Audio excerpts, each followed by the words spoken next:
Should schools and businesses give up on these barriers and just put all their money into better ventilation? Thanks for having me, Tyler. I think it's a really important question that you're asking. And I think the main thing here is to remember that plastic barriers were used in situations like Tokyo with the Olympics in the cafeteria, but they're a very small part of where we should be investing our infrastructure and our economics into COVID. There's much better and more efficient ways to invest, like vaccines, masking, testing, and those are much more useful for the broader population. Are there, I follow you there, are there any situations where you think these plastic barriers, whether it's in the grocery store or in schools, libraries and the like, where they are actually effective?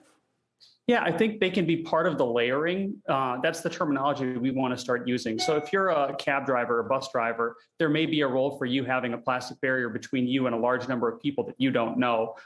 There might be scenarios where if you're immunocompromised, you may want to have some plastic barrier between you and if you're, say, a bank teller. But in a lot of these situations, they do disrupt something called laminar airflow.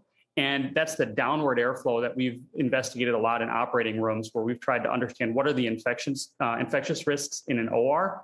So we've understood that these disruptions to typical airflow might not necessarily actually decrease the risk of infection. And it's important that we maintain this laminar airflow and reduce the viral burden in the actual room. Let's talk for a minute about boosters. There's a lot of talk about it. Do you think if you're a healthy adult, you need a third shot if you got either the Pfizer or the Moderna?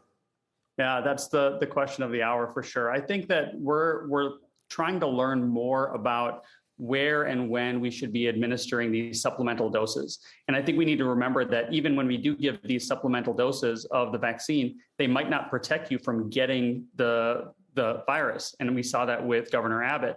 The reality is everybody needs to take on different layers of protection. It's like if it's cold outside and you don't want to get cold, you wear a jacket, but you also may wear a hat and gloves, and it depends upon your sensitivity to cold.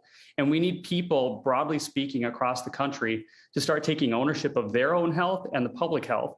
And that's where the number one priority really should be right now, as opposed to really worrying about whether or not plastic barriers can impact the rate of spread. We need to vaccinate our unvaccinated. That's got to be the number one push that we have as a country. And then supporting our immunosuppressed and our weakest and most vulnerable by offering them supplemental dosing. Quick answer. Are we going to be in a world where everybody is finally at one time going to need a booster shot every year?